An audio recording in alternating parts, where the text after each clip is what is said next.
ആ അത് അത് മുസ്ലിം ലീഗ് പറയാവോ? അപ്പോൾ ഈ ഹൈക്കമാൻഡ് ആരാ? കോൺഗ്രസ്സോടാണ് ഹൈക്കമാൻഡ് തീരുമാനിക്കുമെന്ന് കോൺഗ്രസിൻ്റെ നേതാക്കന്മാരും ഹൈക്കമാൻഡും പറഞ്ഞാൽ അവരുടെ മുഖ്യമന്ത്രി ആരായിരിക്കുമെന്ന് അവർ തീരുമാനിക്കുന്നു. അപ്പോൾ പണക്കാട്ടെന്ന് പറയുന്നത് സതീശനായിരിക്കുന്നു. അപ്പോൾ ആരാണ് ഹൈക്കമാൻഡ്? പണക്കാട്ടാണ് ഇപ്പോൾ കോൺഗ്രസിൻ്റെ ഹൈക്കമാൻഡ് എന്ന് ആരെങ്കിലും പറഞ്ഞാൽ തെറ്റിദ്ധരിക്കാൻ അത് തെറ്റാണെന്ന് പറയാൻ ഒക്കുമോ? ഏതായാലും എത്ര വലിയവരായാലും ചെറിയവരായാലും പറഞ്ഞത് ശരിയായില്ല. അത് പറയാനുള്ള ധാർമ്മിക ഉത്തരവാദിത്വം ഒരു ഘടകകക്ഷി എന്നതിൽ അവർക്കില്ല. എന്നെക്കൊണ്ടുള്ള ആരുമില്ലാത്തവർക്ക് പറയാം. ഒരു ഘടകകക്ഷി എന്നതിലുള്ള ആളുകൾ മുസ്ലിം ലീഗിൻ്റെ ഇപ്പം മനസ്സിലായില്ലേ, ഈ ഇടതുപക്ഷ ഭരണത്തല്ല UDF ഭരണം വന്നാൽ ഇവിടെ ഭരിക്കുന്നത് ആരായിരിക്കും? ലീഗ് ആയിരിക്കുന്നു. ഇപ്പം തന്നെ തോന്നാവുന്ന ഒരു ചിന്തയിലായില്ലേ ഇവിടെ കാര്യങ്ങൾ.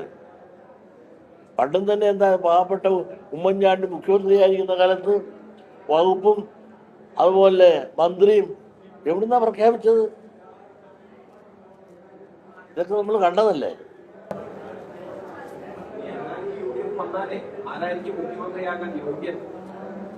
അത് അവർ ഹൈക്കമാൻഡ് തീരുമാനിക്കട്ടെ.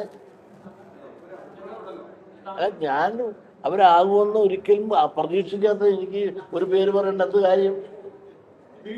മുഖ്യമന്ത്രിയാണെന്ന് ആവശ്യപ്പെട്ടുകൊണ്ട് കേരളത്തിന്റെ പല ഭാഗങ്ങളിലും ഫ്ലക്സ് ബോർഡുകൾ വന്നുകൊണ്ടിരിക്കുകയാണ്. മുഖ്യമന്ത്രിയാണെന്ന് ആവശ്യപ്പെട്ടുകൊണ്ട് കേരളത്തിൽ അങ്ങോളം ഫ്ലക്സ് ബോർഡുകൾ വന്നുകൊണ്ടിരിക്കുകയാണ്. നേരത്തെ VS-നെ മത്സരിപ്പിക്കണം, VS-നെ മുഖ്യമന്ത്രിയാക്കണമെന്നൊക്കെ പറഞ്ഞതിന് അത്ര ഇല്ലെങ്കിലും ഏതാണ്ട് അങ്ങനെ വന്നുകൊണ്ടിരിക്കുന്നു. ആ സംഭവത്തെ എങ്ങനെയാണ് താങ്കൾ നോക്കിക്കാണുന്നത്? ഇതൊക്കെ അവരവരുടെ പാർട്ടികൾ തീരുമാനിക്കട്ടെ.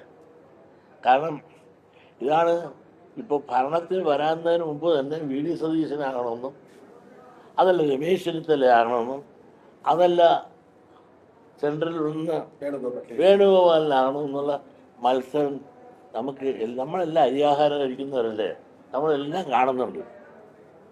ഇപ്പോഴേ കൂട്ടുകാരി തുടങ്ങി. ഇതെങ്ങനെ ഗ്രഹപ്പണിക്ക് സംഭവിച്ചു പോയാൽ കത്തിക്കുത്ത് നടക്കും. ഇവിടെ ഭരണവും സുഖമായിട്ട് പോകാൻ പോകില്ല.